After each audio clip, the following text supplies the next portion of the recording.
Picture this. You did everything right. You picked the low-cost fund, you put it in the right account, you set it to buy automatically. And for a while, it just works. The number goes up and you feel calm. Then one morning you open the app and your portfolio is down 25%.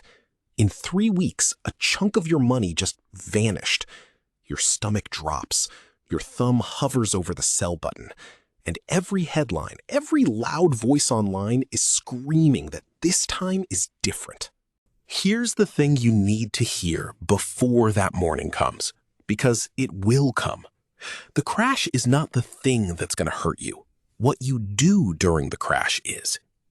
This is Slow Money, Real Wealth. If you want money advice that keeps you steady when everyone else is panicking, hit subscribe and drop a thumbs up. It genuinely helps the channel. By now, you've picked the fund, chosen the right account, and automated the buying. You've done the hard part.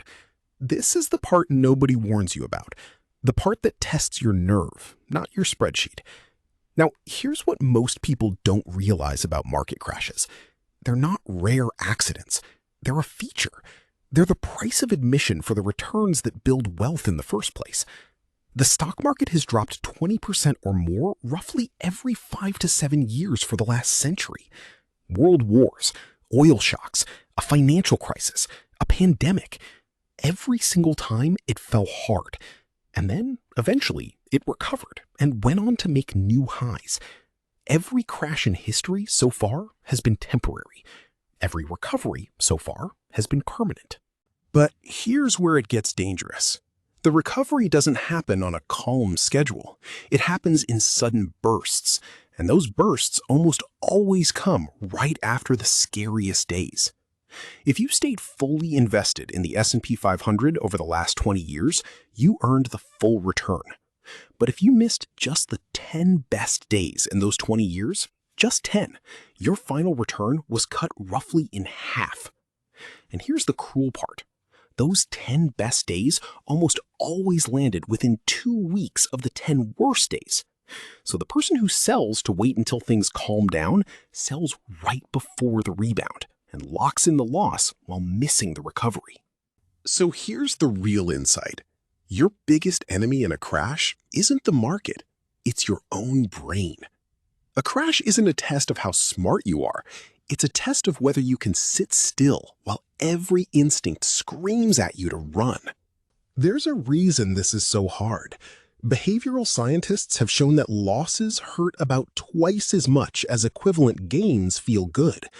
Losing $1,000 stings about twice as hard as gaining $1,000 feels nice.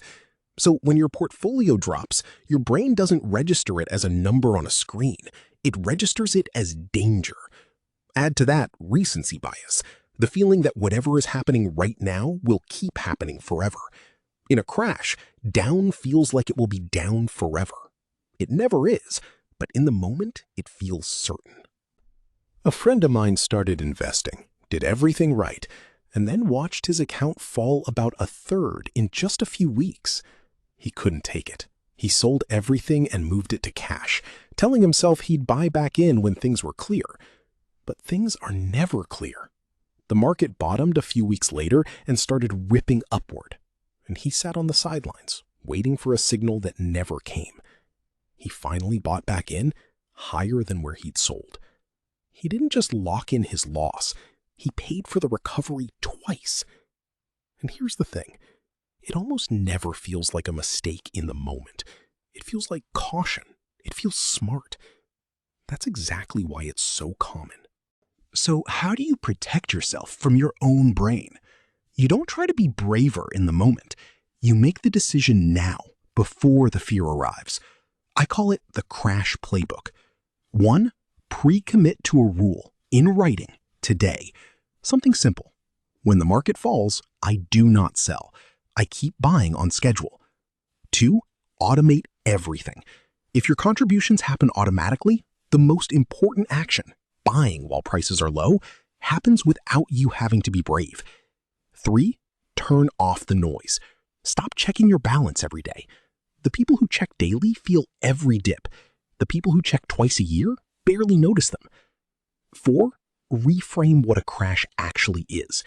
If you're still in your buying years, and most of you are, a crash isn't your wealth disappearing. It's the same shares going on sale. Let me show you why staying matters more than timing.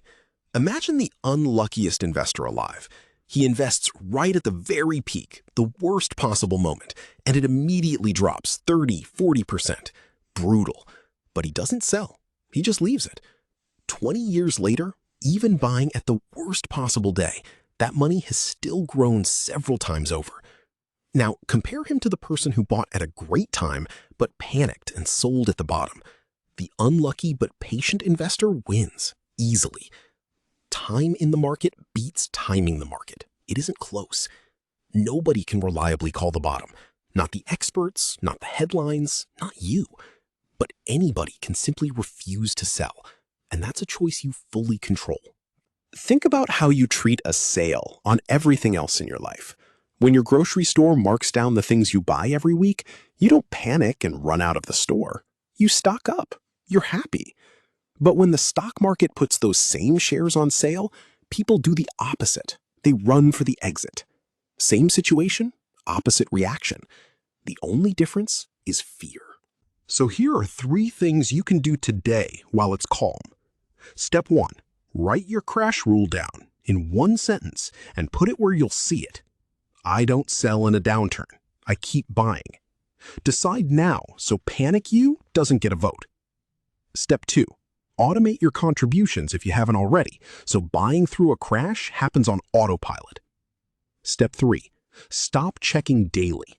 Set a calendar reminder to look at your portfolio twice a year and ignore it the rest of the time. That's the whole thing. Crashes are not the enemy. They're normal, they're temporary, and they're the toll you pay for the returns that build real wealth.